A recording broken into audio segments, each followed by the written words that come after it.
So in this recording we're looking at Edexcel S2 June 10 question 6, and this is on the binomial distribution and hypothesis testing. So a company claims that a quarter of bolts sent to them are faulty, and we're asked, given a random sample of 50, and we're asked first of all to give two reasons why a binomial may be a suitable model. So there are four main points we could make here. Firstly, there's a fixed number of trials.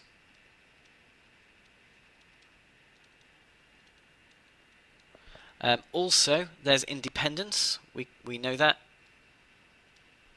We also know that there is a constant probability of a quarter. And we also know that there are only two outcomes. So any two of these will get you the marks. If you want to write all four on Edexcel, we will take your best two and then go from there. Okay, we're then asked to use a 5% significance level to find the critical region for a two-tailed test of the hypothesis that the probability being faulty is a quarter. Okay, so it's a good idea just to think about the distribution that we're going to be using. The probability of rejection in each tail should be as close to 0.025 as possible. Okay, so to do this we need to go hunting in the table. So, as I said, we're going to be dealing with a binomial of 50, 0.25.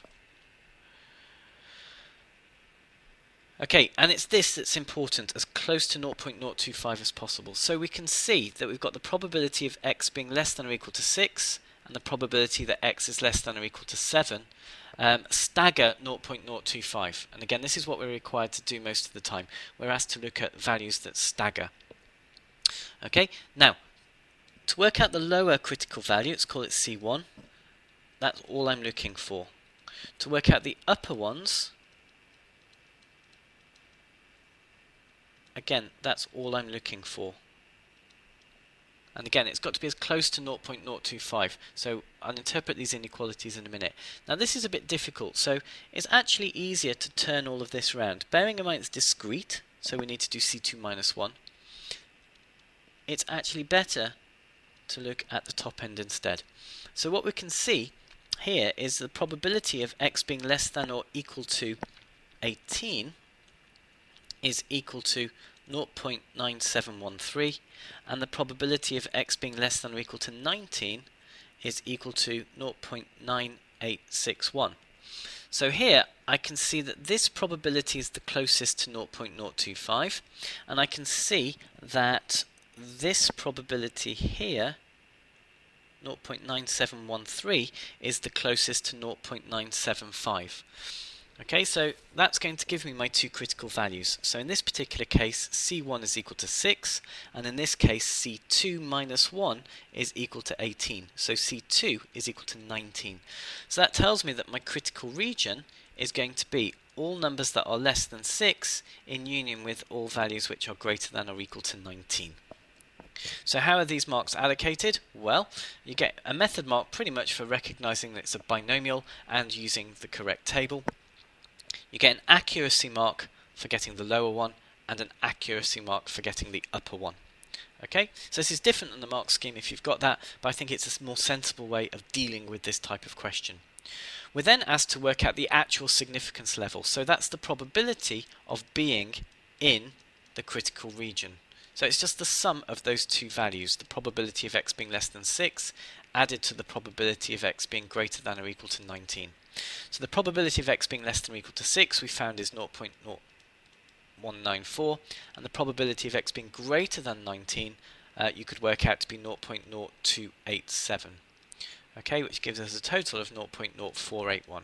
So that is the true significance level of this test. It's the probability of being in the critical region. Okay, so continuing, in the sample of 50, we're told that we have a test statistic of 8. Okay, so we now need to comment on the claim. So 8 is not in the critical region that we've discovered. Okay, it's just not in there. So because it's not in the critical region, there is insignificant evidence. So insufficient evidence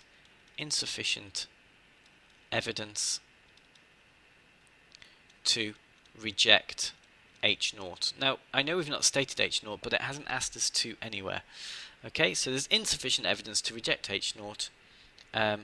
Therefore, the company's claim is correct. Okay, the company has made a claim about this.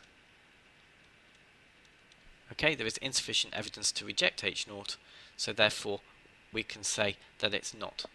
So the company's claim that a quarter of bolts are faulty is in fact correct. So you get your 2 marks here, one for rejecting H0, for not rejecting H0, and an accuracy mark for a correct comment.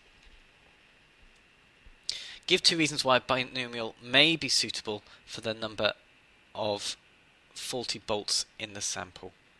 We've done that, okay? The question's just duplicated. So, the machine makes bolts. At this time, we're asked to test at the 1% significance level whether or not the probability of a faulty bolt has decreased. Okay, and this time we've got to state our hypotheses fully. So it's the same sort of idea. First of all, tell me what your distribution is. So we're dealing with a binomial of 50.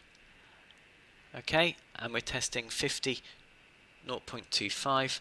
This time we need your hypotheses. So H0 is the fact that P is 0.25, and this time we're testing whether or not it has decreased. So this is a one-tailed test.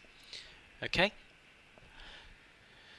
So let's look this time at the probability of being below 5, because that's my test statistic. So x is less than or equal to 5.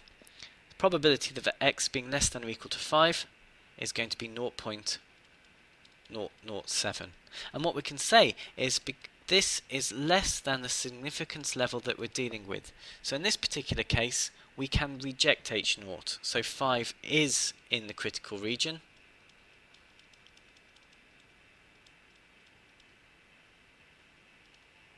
So therefore, reject H0.